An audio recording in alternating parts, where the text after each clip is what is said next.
De hoy que corresponde al programa de formación técnica, control de calidad y operaciones aplicado a la industria de dispositivos médicos. Estaríamos ya en nuestro módulo número 6, operaciones en la industria médica, y esta sería nuestra semana número 2. ¿Qué es lo que vamos a ver esta semana? Todo lo que es 6 sigma, que como lo pueden ver, así es como se ve, un 6 y un sigma. ¿Por qué en las industrias de dispositivos médicos y en las industrias en general se busca un modelo 6 sigma? Porque el modelo 6 sigma busca reducir la variabilidad en los procesos en general. ¿Y qué significa el 6 sigma? Que esta reducción de variabilidad lo que busca es que al final ese proceso que se está revisando, que se está mejorando, se busca que quepan 6 desviaciones estándar entre la media del proceso. Recordemos cuál es la media, es si tenemos una especificación y esa especificación es de tanto puntaje, entonces cuando tomamos muchas medidas de ese proceso, ¿en qué promedio es que está esa medida?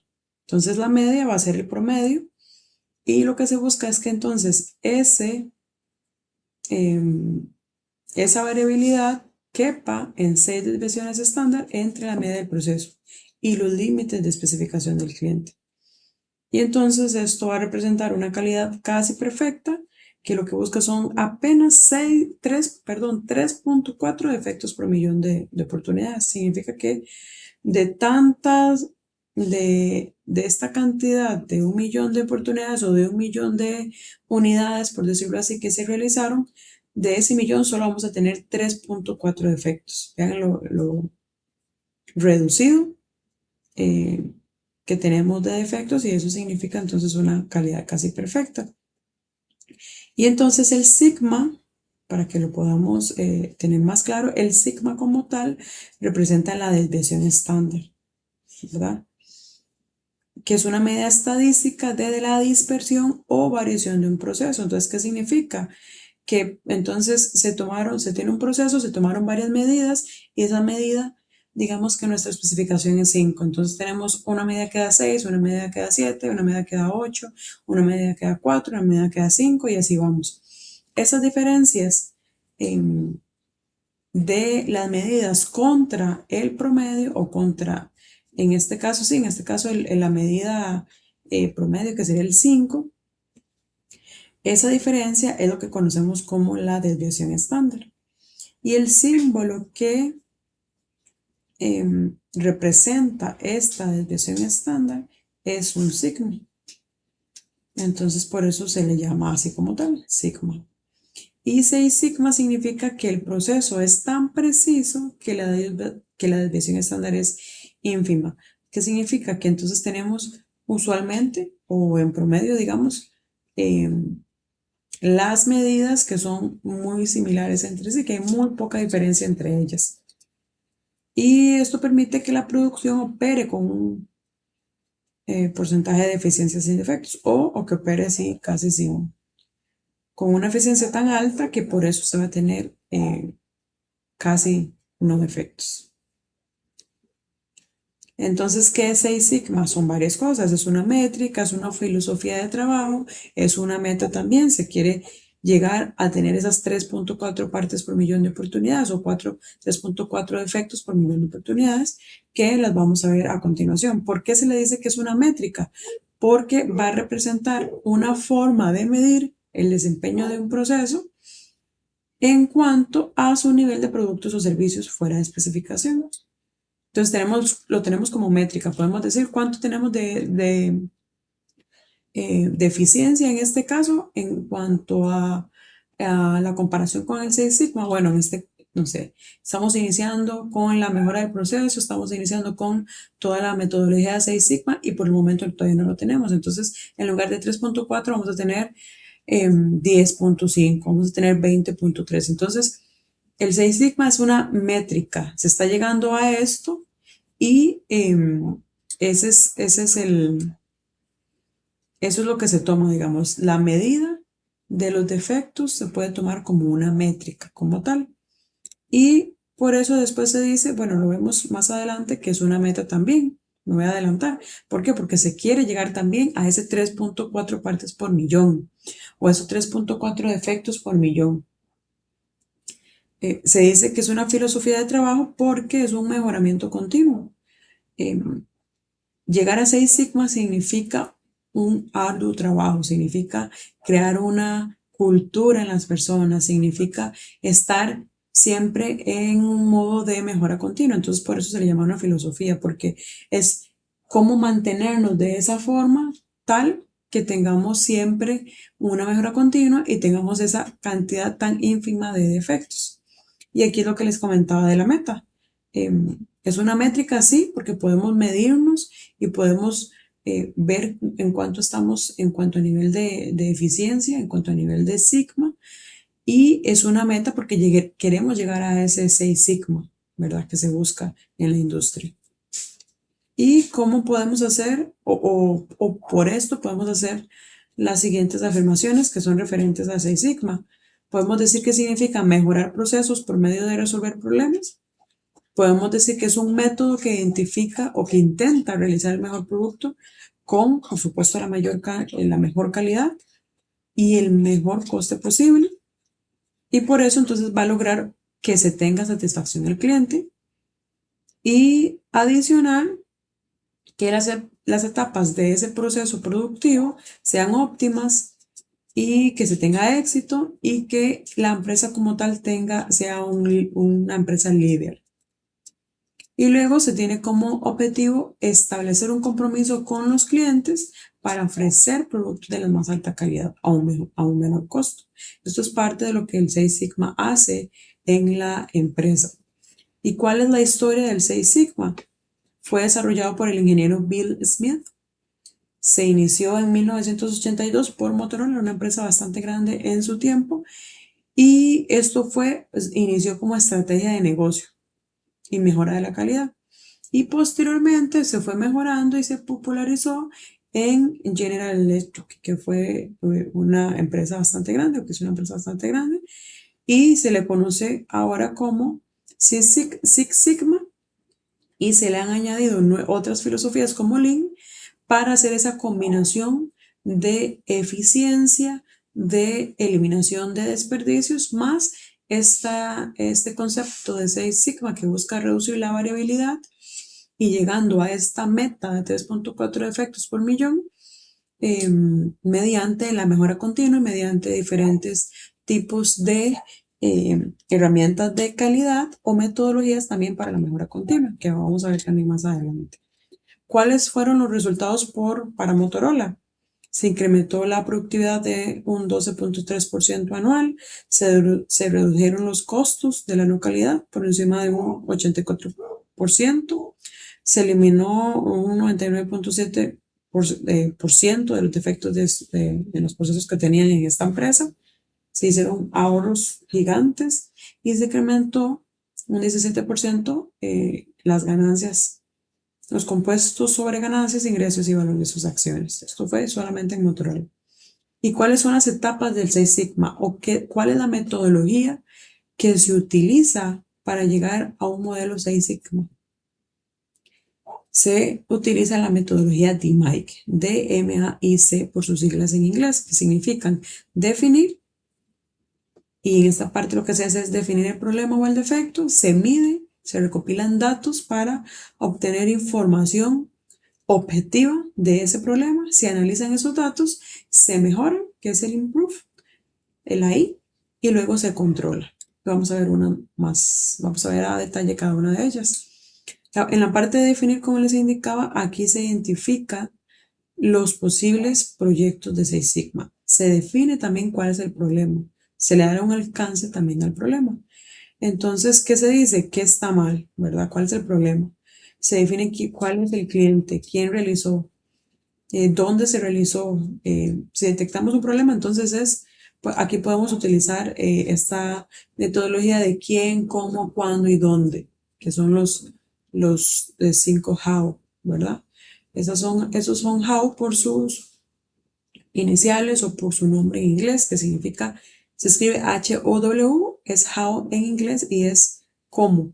Entonces es, perdón, o sus 5 H's más bien, se lo estaba diciendo incorrectamente. H es porque eh, así inician la mayoría de las preguntas que se pueden hacer para saber o definir bien el problema. Entonces se pregunta quién realizó ese problema o quién está ejecutando ese proceso donde se tiene el problema.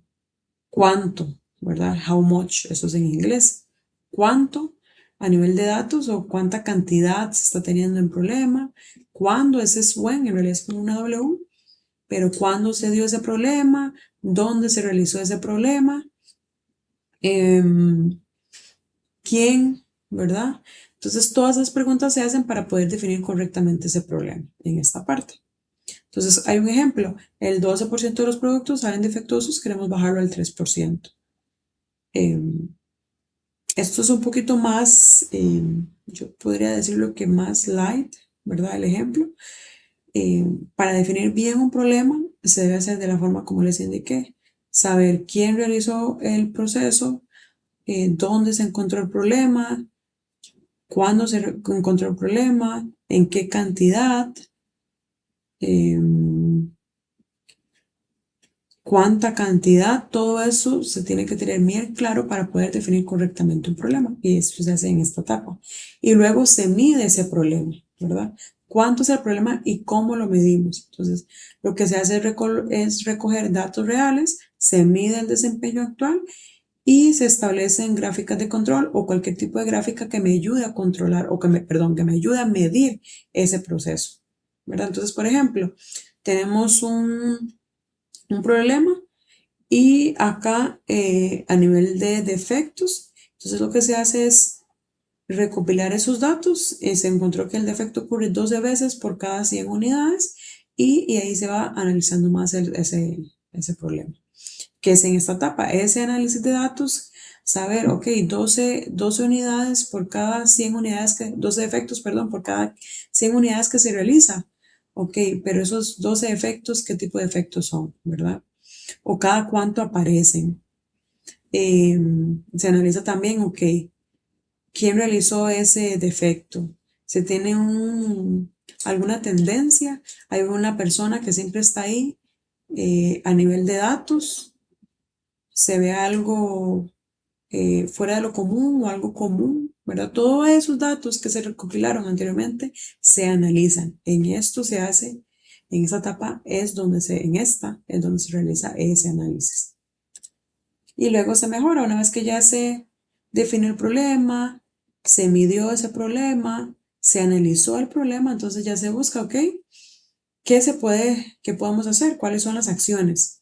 ¿Cómo solucionamos ese problema? Entonces se diseñan pruebas, se diseñan y se prueban esas mejoras, entonces se ajusta el problema, se estandardiza, si es necesario, se capacita, se hacen o se implementan nuevos métodos de trabajo y se reduce entonces la variabilidad.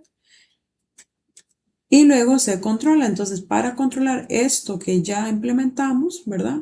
O esto que ya más bien definimos como una mejora, entonces lo que se hacen es, se instala en el sistema gráficos o métodos de control para poder mantener ese proceso de forma que la mejora que se realizó se mantenga durante el tiempo. Entonces, alguna de estas formas de controlar ese proceso para mantenerlo siempre con esas características de mejora o con esas características de eficiencia, entonces son, por ejemplo, gráficas de control o se hacen auditorías para poder monitorear y poder mantener eh, todo de la forma estándar o de forma adecuada. Se dan instrucciones de trabajo, se cambian procedimientos, se establecen KPIs, que son indicadores de calidad, se hacen planes de mantenimiento, ¿verdad? Entonces en el ejemplo podemos decir que el defecto baja el 2% y se usa una gráfica de control para vigilar la estabilidad. Ahora bien, tenemos diferencias entre calidad tradicional y Six Sigma, ¿verdad? Que las vamos a ver a continuación. ¿Cuál es la calidad tradicional? Es centralizada. ¿Cuál es a nivel de Six Sigma? Que tenemos que la calidad es descentralizada. Es decir, cuando hablamos de descentralizada es que solo tenemos un punto, ¿verdad? Un punto en común. Y tenemos esto que significa nuestra calidad, que es una especificación, podemos decirlo así. Entonces, buscamos que todos nuestros procesos se basen en que esta especificación esté según lo que hemos acordado, ¿verdad? ¿Qué es lo que busca el Six Sigma? Cuando hablamos de descentralizada es que no solo esa especificación va a estar bajo control o esa especificación va a estar dentro de los límites que fueron establecidos, sino que busca que todo el proceso como tal, todos los procesos que componen la empresa eh, estén, sean eficientes, ¿verdad? Y que como tal, como todos los procesos van a ser eficientes, entonces busquemos igual esa meta de tener el 3.4 defectos por millón de oportunidades o por millón de unidades o por millón eh, a nivel de manufactura podemos decir más que todo unidades o construidas, por ejemplo. Otra diferencia, la calidad tradicional busca una estructura rígida y enfoque reactivo. ¿Qué significa esto? Que entonces pasa algo y lo que hacemos es corregirlo, pero ya pasó. Entonces es reactivo. Tenemos que ver lo que pasó para poder reaccionar. Entonces por eso es rígido, ¿verdad? Pero el Six Sigma no solo busca reaccionar una vez que ya pasó el problema, busca tener una estructura para la detección y solución de problemas, sí, o sea, ya pasó el problema, lo vamos a detectar, pero busca un enfoque proactivo antes de que suceda, poder reaccionar antes para que no suceda ese problema. Entonces, por eso tenemos esas diferencias. Luego, la calidad tradicional también se basa más que todo en que se tiene una estructura de herramientas de mejora donde se tiene un uso localizado y aislado, mientras que el Six Sigma, esa estructura de herramientas de mejora, o más bien esa metodología o esa filosofía busca que todo se base en herramientas de mejora, ¿verdad? A nivel general, la calidad tradicional no necesariamente es que no tengamos herramientas de mejora, sí, ¿verdad?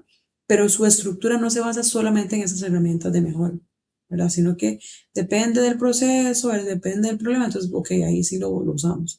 En cambio, el Six Sigma es siempre, tenemos que usar herramientas de mejora para poder tener nuestros procesos controlados o bajo control, tener nuestros procesos con esta metodología de siempre buscando la mejora continua. Adicional a la calidad tradicional, toma decisiones sobre presentimientos y datos vagos, mientras que el Six Sigma tiene esas decisiones que va a tomar siempre son con datos precisos y objetivos. O sea, no podemos reaccionar, no podemos hacer alguna implementación si no tenemos datos objetivos que nos permitan tomar esas decisiones. También tenemos que la calidad tradicional se aplican remedios provisionales, se corrigen en vez de prevenir, ya lo vimos, es más que todo reactivo, mientras que el Six Sigma se observa la raíz para llegar a soluciones sólidas y prevenir la repetición. Entonces, ¿qué es esto? Se observa la raíz, que cuando tenemos un problema lo que vamos a hacer es hacer una investigación de causa raíz. Vamos a utilizar metodología de Mike, donde definimos el problema, donde medimos, donde analizamos, controlamos y luego mejoramos, ¿verdad? Pero en esa metodología estamos buscando llegar a la causa raíz para que ese problema no vuelva a ocurrir. Y por eso se dice que se observa la raíz para llegar a soluciones sólidas. Luego, ¿cuáles son los principios del Six Sigma? Tiene un enfoque genuino del cliente, una dirección basada en datos y hechos, ¿verdad? Nuevamente, ya lo vimos, tenemos que tener datos objetivos para poder tomar decisiones y ese es el enfoque o ese es el principio al que se refiere. Los procesos están donde está la acción, ¿verdad? Entonces, donde tenemos un proceso, ahí tenemos que colocar acciones de mejora. La dirección es proactiva, nuevamente, lo mismo que vimos anteriormente. Buscamos detectar problemas antes de que sucedan. Entonces, por eso somos proactivos cuando utilizamos Six Sigma o nos regimos bajo un modelo Six Sigma, buscamos siempre prevenir antes de lamentar, por decirlo así. También una colaboración sin barreras. ¿Qué significa esto? Que siempre se colabora entre los diferentes equipos de trabajo sin que importe, digamos, si son diferentes tipos de áreas, ¿verdad? ¿Por qué? Porque solamente trabajando en equipo, solamente trabajando con diferentes equipos es que se tienen esas ideas de mejora, se tienen esas acciones de mejora más enriquecidas para poder implementarlas y poder tener eh, resultados correctos o resultados eficientes. Y luego se busca la perfección, ¿verdad? Ya vimos que el 3.4 defectos por millón es algo ínfimo a nivel de manufactura. 3.4 defectos por millón es tener una calidad casi perfecta, o casi no tener defectos. Entonces, por eso se dice que se busca la perfección. ¿Y cuál es la importancia del 6 Sigma en la industria de dispositivos médicos? Es, es sumamente importante porque, como ya lo vimos, a nivel de 6 Sigma se busca una calidad altísima, ¿verdad? Y a nivel de industria médica se opera siempre bajo estrictos requisitos regulatorios.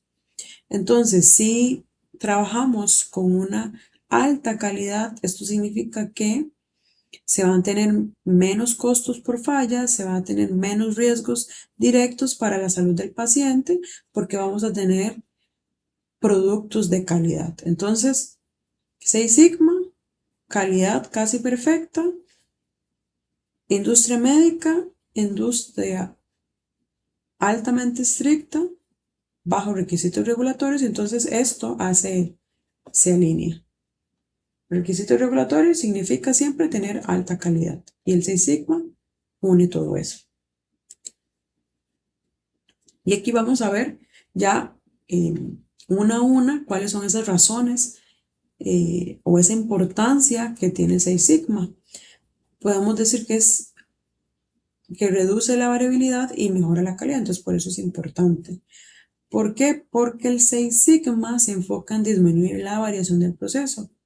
Y esto es crítico para los dispositivos médicos porque estamos haciendo productos que se necesitan que sean de calidad, es decir, que cumplan con las expectativas del cliente, que estén de las mejores, en buenas condiciones. Y entonces se tienen por esto mejores tolerancias de manufactura, se tienen procesos más estables y se tienen menos reprocesos y desperdicios. Entonces es calidad, ¿verdad? La reducción de variabilidad se tiene menor costo a la empresa, ¿verdad? Y a nivel del paciente, a nivel del cliente, se tiene una mejor calidad. Adicional, también es importante el 6 Sigma porque se cumple toda la parte regulatoria. Las empresas deben cumplir con todo lo que indica la FDA o la FDA, también con las normas de la ISO 13485 y con las buenas prácticas de manufactura. Y el 6 Sigma ayuda a documentar procesos con evidencia estadística, mantener trazabilidad, demostrar control de proceso ante auditorías externas y reducir el riesgo de hallazgos críticos.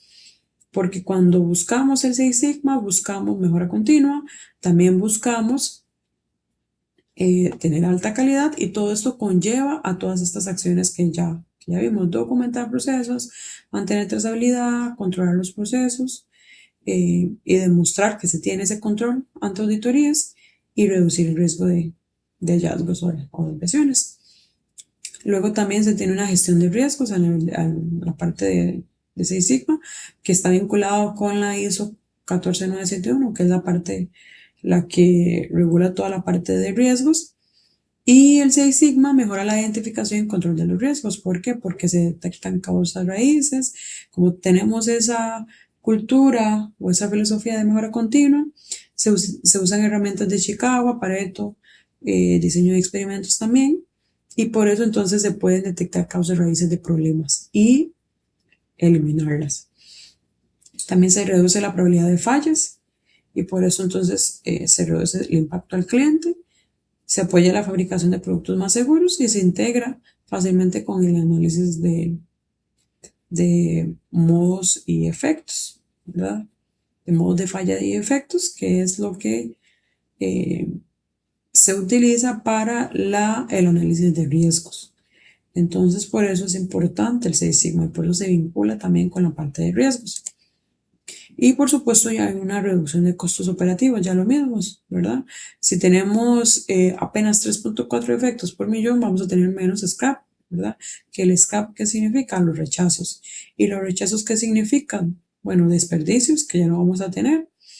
Significa también menos tiempo de manufactura, significa que entonces dirigí o utilicé menos recursos para fabricar mayor cantidad de unidades para cumplir con la demanda, porque anteriormente lo que hacía era rechazar más, ¿verdad? Entonces, claramente es mejor, menos rechazos. También retrabajos complejos se evitan, se evitan o se retiran, se eliminan, perdón, los recalls, que son traer producto que ya estaba en el mercado, devolverlo, y eso es un costo gigante para las empresas, además de la parte de reputación, que es la siguiente. Y además el Six Sigma disminuye costos al optimizar procesos y eliminar el desperdicio, que en realidad este último es como el resumen de todo lo que ya vimos en los puntos anteriores. También se tiene una mejora continua y una cultura organizacional. ¿Por qué? Porque el Six Sigma fomenta una cultura basada en decisiones con datos, no supuesto, ya lo vimos, equipos interdisciplinarios empoderados, porque tenemos que trabajar con equipos de diferentes áreas donde busquen siempre la mejora continua y hay un enfoque en la voz del cliente, es decir, en las necesidades del cliente, en los requerimientos del cliente, y esto es algo fundamental para los dispositivos médicos, ¿verdad? Porque esto también fomenta el tema de los cero defectos. Y también hay una mayor confiabilidad del producto, porque el Six Sigma busca prolongar la vida útil, busca asegurar el desempeño constante, también busca reducir la variabilidad entre los lotes y mejorar la experiencia del usuario final, que es el paciente o los profesionales de salud, ¿verdad? Los que van a utilizar ese producto que se está elaborando o que se está manufacturando.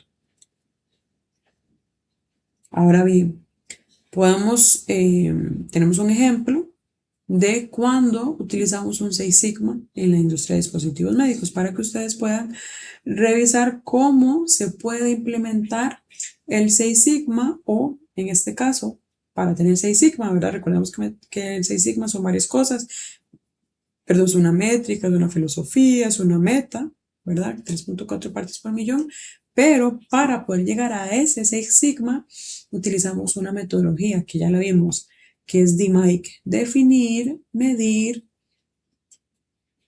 mejorar, controlar, ¿verdad? Entonces, ¿cómo podemos implementar esta metodología para llegar a ese Six Sigma? Definiendo primero, entonces en el ejemplo tenemos un problema que es que el 8% de los pouches sellados o bolsitas presentan defectos, que los defectos específicamente son sellado incompleto, arrugas y quemados. En esta definición del problema yo les diría que está un poco escueta. Faltaría definir en qué tiempo, ¿verdad? Se tiene ese porcentaje de pouches, cuándo se detectó eso, cada cuánto se detecta, quién lo detecta o quién lo realiza. Varias preguntas que nos podemos hacer para poder definir mejor ese problema. Pero lo importante aquí es entender o tener claro que primero es definir ese problema. Luego se tiene un impacto. Se dice que se tiene un riesgo de contaminación. Entonces se busca no liberar el lote, se tienen los trabajos costosos por ese porcentaje de efectos del 8% y se tiene pérdida de material estéril. ¿Por qué? Porque están abiertos. Si pasara alguno de esos pouches que no están sellados, entonces ahí tendríamos un tema de contaminación. La meta es reducir el defecto del 8% al 2%, al 2% en 3 meses. Y entonces se busca un equipo interdisciplinario, es decir, de diferentes áreas, para poder mejorar ese problema. En este caso, ¿verdad? Hacer una investigación de por qué se están dando esos defectos y mejorarlo.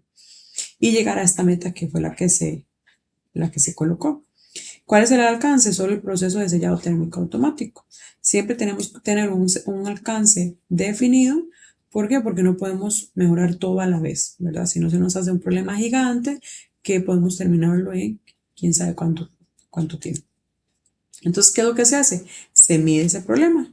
Entonces, se toman datos durante 2 semanas, donde se tiene el turno, ¿verdad? Donde se toman muestras por turno más bien, se le toma tiempo o se toman datos de la temperatura del sellado, se tiene la presión también cuando se realiza el sellado, el tiempo de sellado y el tipo de material también que se utiliza, con lotes y con toda la trazabilidad que se tiene en el proceso.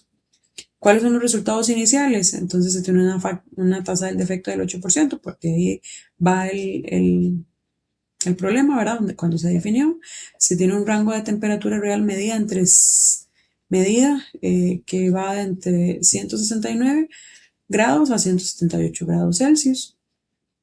Y se tiene una variación entre los operarios al cargar los pouches. ¿Qué significa variación entre los operarios?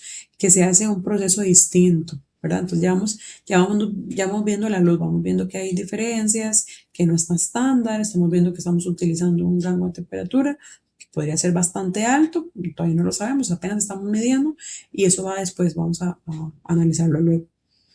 Y se tiene una verificación del proceso, pues se tienen gráficas de control, donde se revisa que el proceso es inestable y se tienen rangos demasiado altos de temperatura, ¿verdad? Que esto es donde se analiza en la parte de análisis. En esta parte de análisis, entonces se utilizan herramientas de calidad, como lo son el diagrama de Ishikawa. Que el diagrama de Ishikawa lo que se tiene o lo que se apunta son las causas potenciales. Entonces, se apunta que la máquina tiene una temperatura que fluctúa, el material, hay variación en el espesor del material o de las bolsas que se utilizan para, para las bolsas que se sellan, digamos. Se encontró que hay diferencias en ese material.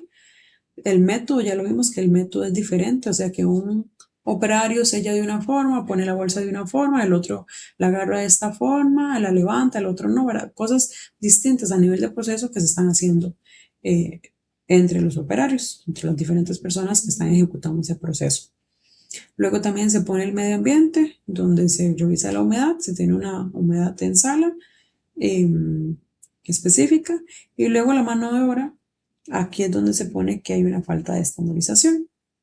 ¿Cuáles son las pruebas realizadas? Se realiza un diseño de experimentos donde se encuentra que la temperatura influye un 60% en el defecto, la precisión o la presión, perdón, influye un 25% y el tiempo únicamente un 10%. Entonces, ¿qué es lo que se va a hacer? Atacar lo que más influye, que en este caso sería la temperatura. Entonces, ¿cuál es la causa raíz? La máquina tiene una mala calibración, eso es en parte de las herramientas dentro de el análisis donde se puso la máquina, se tuvo que ir a hacer algunas acciones y se encontró entonces que había una mala calibración del equipo. Y esa fue la causa raíz. Y esto deriva en una temperatura de más o menos 5 grados, lo que falla en el sellado. Entonces, ¿cuáles son las acciones que se implementan en este caso específico? Se hace una recalibración del equipo, se ajusta el sensor, se da un control del equipo estabilizado y entonces con esto se da que la variación del más o menos 5 grados se reduce en un más o menos 1 grados. Luego se hace un desarrollo de un método estándar, se hace un documento, en este caso es un SOP, que en realidad es un método estándar en general, donde se pone cuál es la posición exacta del pouch, cuál es la cantidad de pouches por ciclo y se hacen verificaciones visuales obligatorias, o sea, se ponen controles. Y el entrenamiento, todos los operarios, se hace un entrenamiento en las personas que estaban, a las personas que estaban operando ese proceso. Y luego se hace un control visual del proceso, que es un checklist en cada cambio de turno de los pouches y un registro de temperatura cada uno. Eso es parte también de los controles. Y con toda esta metodología, con todo este análisis, ¿qué es lo que qué resultado se obtuvo? Se logró bajar el defecto a 1.9%. Entonces ya vimos que es bastante bueno. Y en la parte de control, entonces lo que se hace es que se colocan diferentes gráficas, en este caso una gráfica XR diarias para monitorear la temperatura, porque ya vimos que el problema era la temperatura. Se hace un mantenimiento preventivo del sellador cada 2 semanas, se da una calibración cada 6 meses, auditorías internas para verificar que el SOP, en este caso el documento donde se tiene el proceso, se está siguiendo, ¿verdad? Y un reentrenamiento anual obligatorio para que no se olvide todo eso. Y si viene gente nueva también se tiene que estar entrenando. Entonces, ¿cuál es el resultado final después de todas estas acciones que se tomaron? Un proceso estable, se reduce el scrap, el cumplimiento con la ISO 13485 y la FDA y ahorros de $26,000 trimestrales. Y entonces, importante acá, este método ya lo vimos, es el que utiliza el Six Sigma, definir, medir, mejorar y controlar. Todo esto se puede utilizar en diferentes tipos de procesos, en cualquier tipo de proceso en realidad, en cualquier tipo de problema que se tenga. Entonces, por ejemplo, defectos en ensamble, fallas en inspecciones visuales, contaminación microbiana, etc. Pero lo importante es, en cualquier tipo de problema o proceso se puede utilizar. Solo que usualmente se utilizan cuando hay problemas que son más grandes, es decir, problemas que no son fáciles de detectar, que hay que hacer todo un análisis exhaustivo para poder llegar a esa causa raíz. ¿Por qué? Porque hay otras metodologías que son más sencillas, como el PDCA, que es planear, hacer, verificar y actuar, que se utilizan cuando el problema es más fácil de detectar y se puede mejorar de una vez, ¿verdad? El DMAIC no, el DMAIC puede durar meses incluso. ¿Por qué? Porque requiere toma de mediciones, se tiene un análisis exhaustivo, se tiene que poner diferentes acciones y entonces puede ser bastante largo y por eso se dice que se utilizan en problemas que no se tienen fácilmente o no se sabe fácilmente cuál es esa causa raíz del problema. Entonces, en síntesis, Six Sigma es crucial en la industria de dispositivos médicos porque lo que va a hacer es garantizar procesos robustos, productos seguros, cumplimiento regulatorio y una operación eficiente. ¿Eficiente qué es? Cumplir con el objetivo establecido. Y todos estos elementos son esenciales en el sector de dispositivos médicos donde la calidad no es negociable.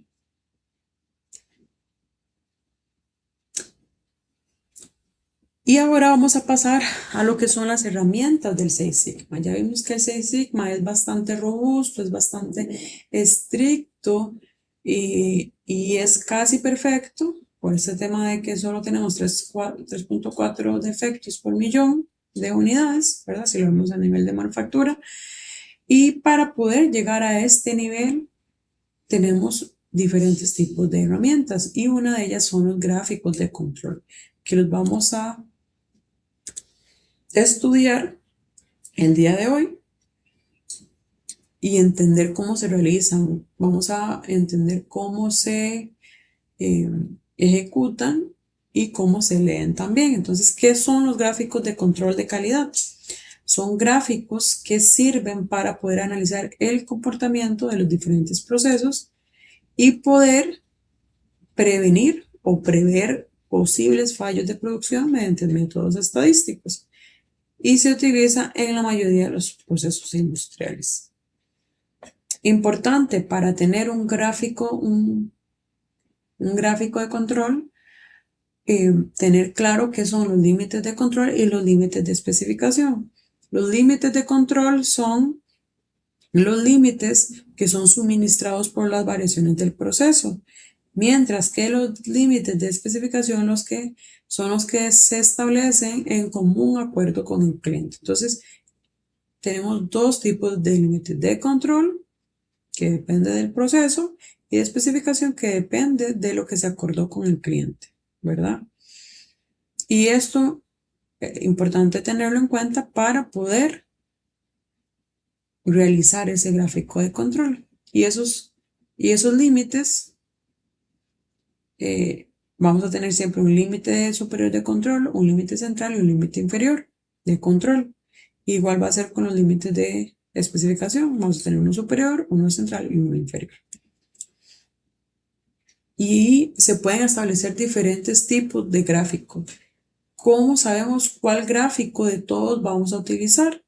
Con esta tablita, dependiendo de los tipos, del tipo de datos que se están analizando. Entonces, si el tipo de datos es continuo, es decir, tenemos un número específico, tenemos que la especificación es, ok,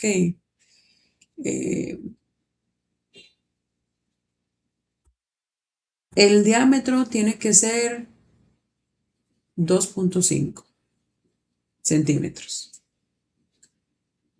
Ese es un límite continuo porque es un número exacto. Entonces podemos tener 2.6, que cuando hacemos la toma de datos del diámetro, podemos tener resultados de 2.7, 2.8, diferentes tipos de números. Esos datos numéricos son continuos. Cuando hablamos de atributos, podemos decir que tenemos un defecto o no, pasa o no pasa. Es el defecto, en este caso es amarillo o rojo, ¿verdad? Es algo específico, es un atributo, es una cualidad que se está poniendo a, en este caso, la unidad cuando estamos hablando de manufactura. Y si el tipo de dato es continuo, es numérico, entonces ahí podemos dividir, incluso analizar esos datos y decir, ok, los datos recolectados están en subgrupos, sí o no. Si están recolectados en subgrupos, ahí nos vamos a otras posibles opciones. Si el tamaño del subgrupo es de 8 o menos, usamos la gráfica de control X barra. Si no, utilizamos la X barra S. Y en este caso vamos a estudiar la X barra S, perdón, la X barra R.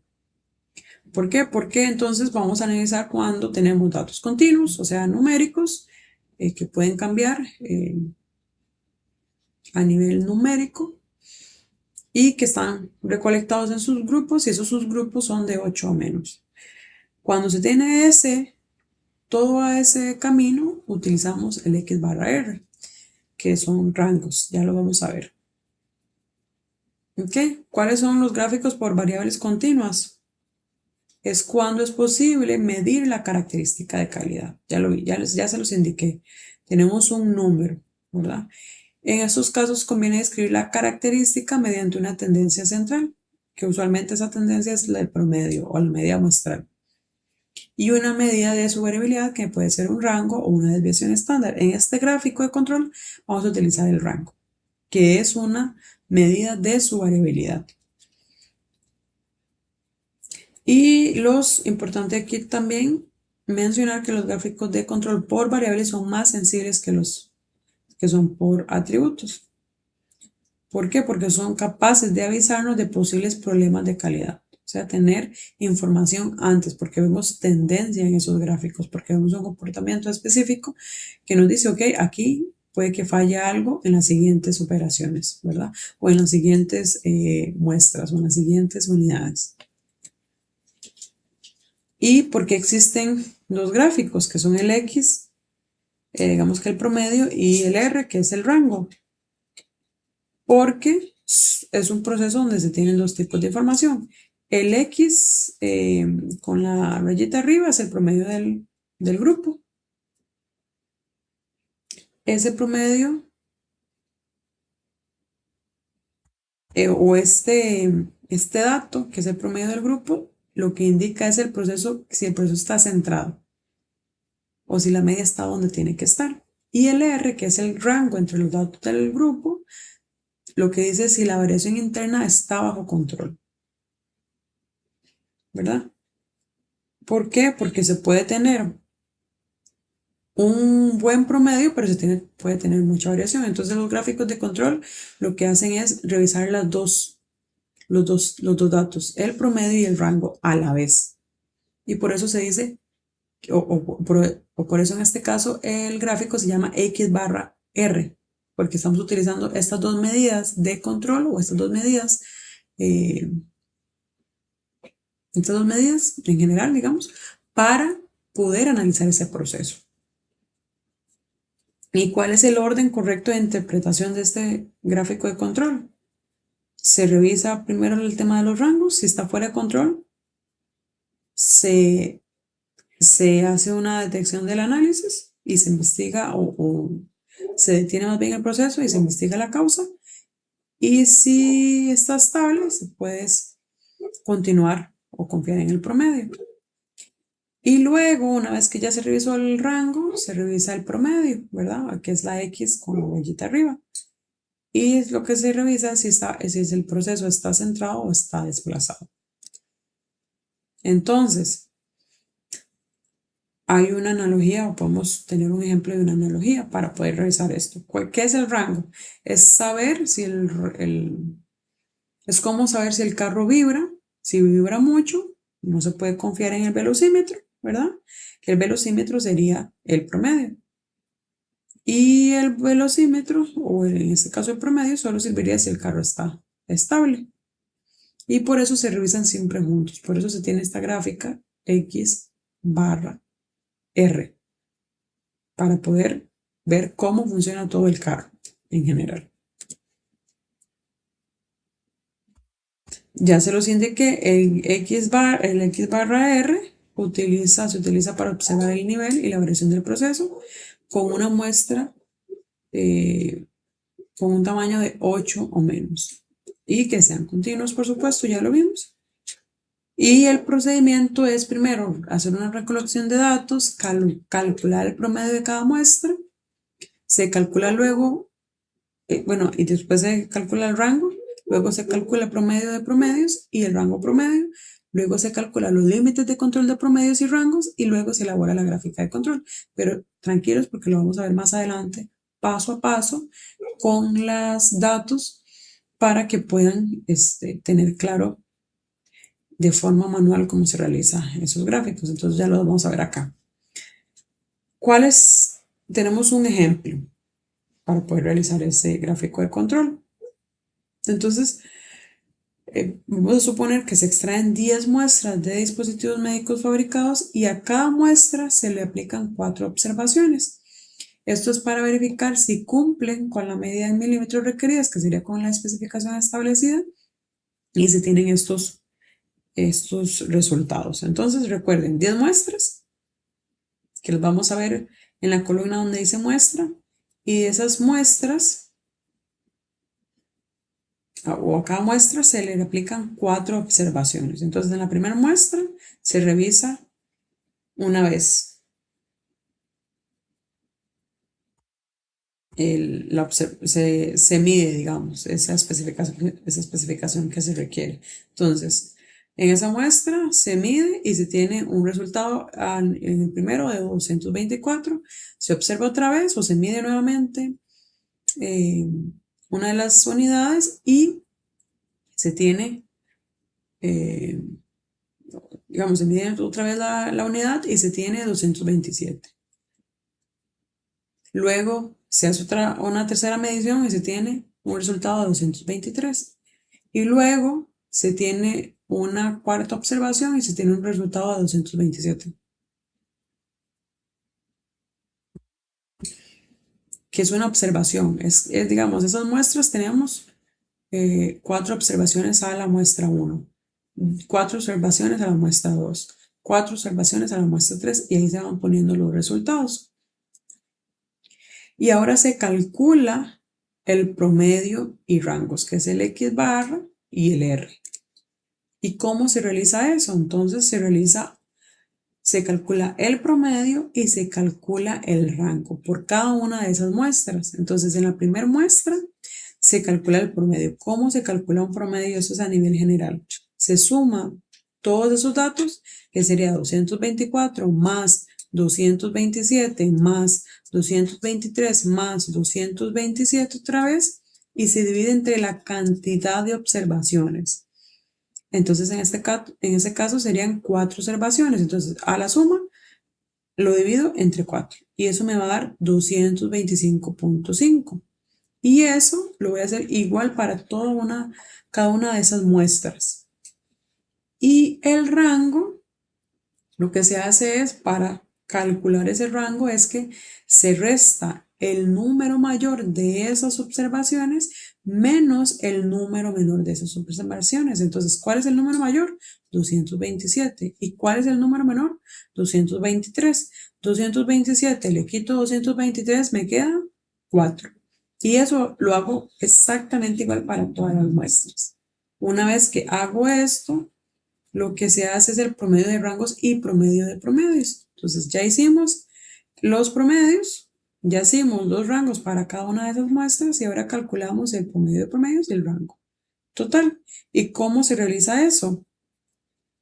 El promedio de promedios es todos los resultados que nos dieron de los promedios dividido entre la cantidad de muestras que se tuvieron. Entonces se va a sumar 225.25 más 221.75 más 222.75 más 223.5, 223.75 y así sucesivamente hasta llegar al 227.5 y se divide entre 10 porque esa es la cantidad de muestras que tuvimos. Y eso tenemos un resultado que ese sería el X barra barra, porque es el promedio de promedios, que en este caso sería 224.35. Les recomiendo que puedan hacer esto manual, ¿verdad? Que confirmen que estos son los datos.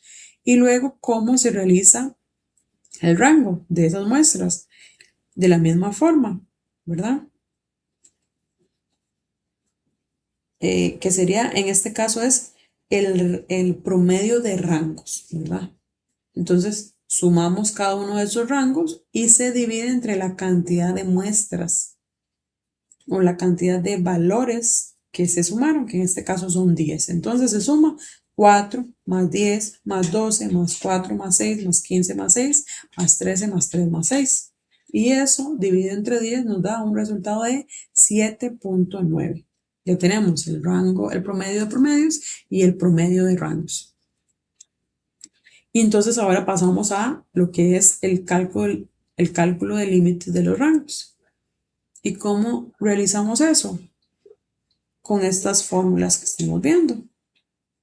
El R es el X máximo más el X mínimo. Digamos que ya lo vimos, el dato máximo menos el dato mínimo. El rango del rango, el promedio de rangos es el cálculo anterior que vimos, que sería el promedio de los rangos. Y en la parte de los límites tenemos que tener esta tablita, que esta tablita va a depender del número de observaciones que se hayan tenido. Entonces, para el límite superior de control, lo que se hace, la fórmula es el rango, el promedio de rangos por el de 4, dependiendo de las observaciones. El límite central de control es el rango promedio y el límite inferior de control es el rango promedio por D3, dependiendo del número de observaciones. En nuestro ejemplo, ¿cuántas observaciones tuvimos por cada muestra? Tuvimos 4. Entonces, en la tabla, que es la que vamos a utilizar para poder sacar estas fórmulas o poder calcular estos datos, vamos a utilizar en el ejemplo la columna, o la fila en este caso, que tiene las 4 observaciones. Entonces, para calcular el límite superior, vamos a utilizar el rango promedio, que ya lo vimos atrás, me voy a devolver el rango promedio, que es 7.9 por D4, que el D4 para la parte de 4 observaciones es 2.282. Entonces, multiplicamos 7.9 por 2.282 y eso nos va a dar el límite superior. El rango promedio entonces va a ser 7.9 solamente. Y luego el límite inferior de control sería el rango promedio, que sería el 7.9 por D3. El D3 en la misma fila de las 4 observaciones sería 0. Entonces el límite inferior, 0. Entonces aquí ya los tenemos. Ponemos la fórmula, en este caso nos dio 7.9, perdón, 7.9 por 2.282, el límite superior, 18.03, el límite de control central nos dio 7.9 y el límite inferior nos dio 0. Entonces en los límites de control en la gráfica vamos a poner la raya en el 18.03 y la raya en el 7.9, que es bastante cercano en este caso por las diferencias entre los valores que tenemos acá, ¿verdad? Es casi llegando a 8 y luego se pone en el 0, ¿verdad? Que en este caso aquí faltaría nada más una rayita para tener claro que ese es el límite inferior de control. Una vez que se tienen esos límites, lo que se hace es colocar los datos de las muestras. Entonces, en este caso se tienen los datos que fueron los rangos, que ya los calculamos inicialmente. Cada una de esas observaciones de rangos, digamos en este caso, o cálculos que se hicieron del rango, se van apuntando en la gráfica. Entonces aquí vemos que en la parte de rangos 4 teníamos, entonces se pone en la primera observación el punto donde está el 4. En la segunda observación, perdón, en la segunda muestra, ¿cuál fue el rango que se tuvo? 10. Entonces se pone un puntito donde está el 10. En la tercera muestra se tuvo un 12, ¿verdad? Voy a devolver un 12. Entonces se pone el punto donde está el 12 y así sucesivamente. Porque ya lo vimos que primero lo que vamos a hacer es la parte de rangos.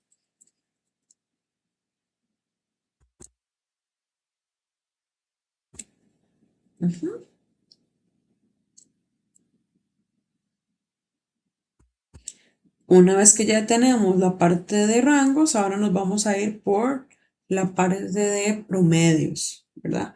Recordemos que es X barra R. Entonces tenemos datos de promedios y datos de rangos. Ya los rangos ya los observamos, ya pusimos los límites y ya colocamos las observaciones. Ahora vamos a poner, en este caso, la parte de los límites de promedios. Entonces, para eso también tenemos unas fórmulas que tenemos que calcular. El X barra es los promedios entre la cantidad de muestras, que ya lo vimos anteriormente. El límite superior de control es el X barra, barra, que es el promedio de promedios, más A2 por el promedio de rangos. El límite central es el X barra y el límite inferior es el X barra menos A2 por el rango promedio.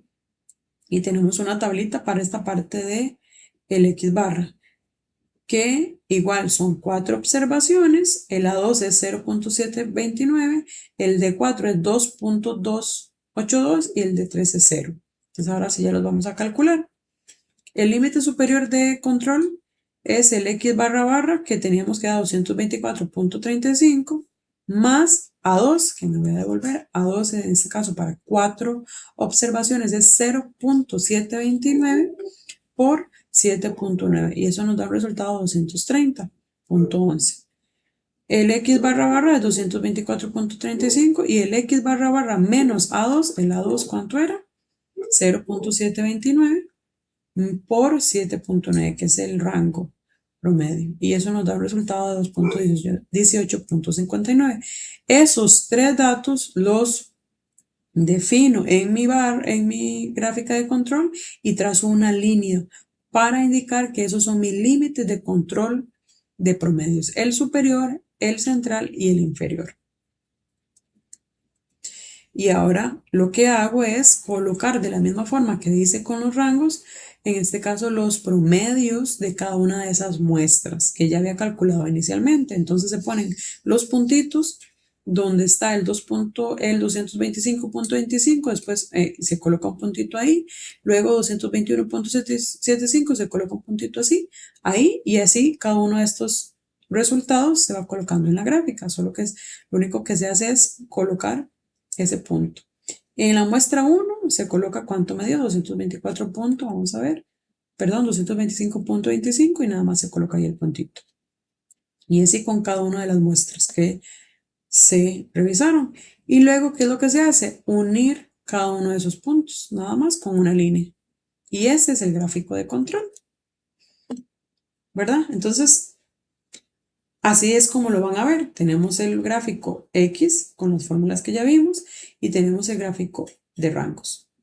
¿Cuáles son las conclusiones en este caso? Observando esas gráficas, que todos los puntos están dentro en la parte del gráfico X barra, que es el de promedios. Se tiene que todos los puntos están dentro de los límites de control, lo que indica que el proceso está bajo control.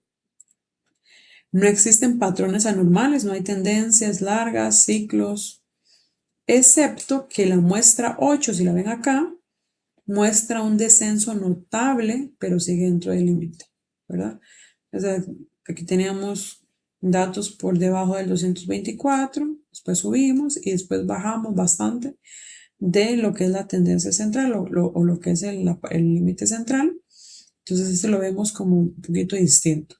Y lo otro es que la muestra 10, la última muestra que vemos aquí, es la más alta, pero también está dentro de control. Entonces, son detalles que vemos a simple vista, pero si lo ven, estos puntos siguen estando bajo los límites de control, o más bien dentro de los límites de control, porque están por dentro de este límite que se estableció y de este otro límite que se estableció a nivel de gráfico de promedios. Luego, en el gráfico de R, tenemos que ninguno de los rangos excede el límite superior, que son los 17.5, por lo que la variabilidad interna del proceso es estable. La muestra se ve que 6, en este caso esta, se ve que tiene el rango más alto de 15, pero todavía es aceptable porque está igual dentro de los límites. Y se tiene la muestra 9, donde se tiene el rango más bajo. Si lo ven por acá, esta es el rango más bajo, pero igual es estable, ¿verdad? Porque es más bien menos variación. Entonces, ¿cuál es la interpretación general? Que la variación de procesos no presenta señales de causas especiales, no hay ninguna tendencia, no hay nada que me indique que el problema o que el proceso pueda salir bajo control en algún momento. Entonces el proceso está bajo control, es estable, es repetible y tiene variabilidad consistente. Ahora bien, ¿cómo se interpretan sus gráficos? Ya los estuvimos viendo, ya vimos cómo se realizan y ya vimos cómo podemos revisarlos, pero se tiene que tener clara esa interpretación. En cualquiera de los gráficos vistos, lo que se debe revisar y detectar es que los datos no salgan de los límites superiores ni inferiores, eso ya lo vimos, es bastante claro. Y si esto ocurre, hay que hacer una investigación, hay que entender por qué se salió bajo control, qué sucedió, qué pasó y cómo podemos hacer para que el proceso vuelva a estar bajo control. Y si también se observan patrones como aglomeraciones o tendencias, más de 6 puntos que están en una tendencia hacia arriba o hacia abajo, o que están cercanos al límite central, se puede decir que es normal o lo deseado, ¿verdad? Si se observa tendencias, que es lo primero que les indiqué, con más de tal vez 6 puntos, no tal vez, sino con más de 6 puntos, entonces hay que ir a revisar qué está pasando, ¿verdad? Es porque puede ser que en el siguiente punto se pueda salir bajo control, ¿verdad?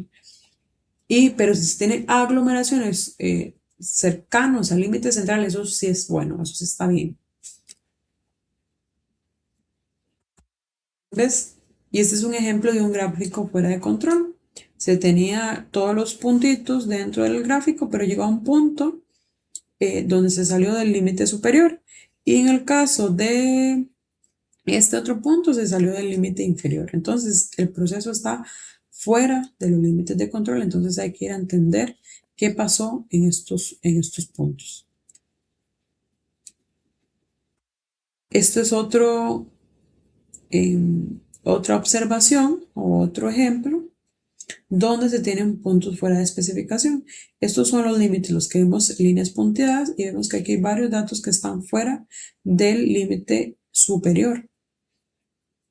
Entonces, esos datos que son el 8, el 12, 13, 14 y 15. En realidad, si lo vemos, si ustedes lo ven, el 8 todavía está dentro del límite superior porque el límite superior está aquí en líneas punteadas. Pero el 13, el 14, el 15, si está por encima del límite superior, que es esta línea punteada, entonces ya está totalmente fuera de control. Pero aquí tal vez podría decirles que si en el caso de que el límite superior estuviera aquí arriba, podemos ver que hay, digamos, que no fuera 223.41, sino que estuviera por aquí encima, no sé, 240, y estos fueran los datos, podríamos decir que igual hay una tendencia hacia la alza. Entonces, ahí cuando vemos una tendencia de 1, 2, 3, 4, 5, 6, más de 6 puntos, se tiene que abrir una alarma e igual, a pesar de que todavía no esté fuera de control, ir a revisar ese proceso para evitar que se salga de control, porque una tendencia así significa que los siguientes puntos puede que se salgan ya de control porque la tendencia es hacia la alza. Entonces hay que tener mucho cuidado con eso. Y luego, eso es en la parte de promedios. Luego en la parte de rangos, este es otro ejemplo de límites que están por fuera o puntos, observaciones que están por fuera de los límites. En este caso, se tiene que el punto 6, el punto 8, el 11, el 13 y el 15 están fuera de los límites de control.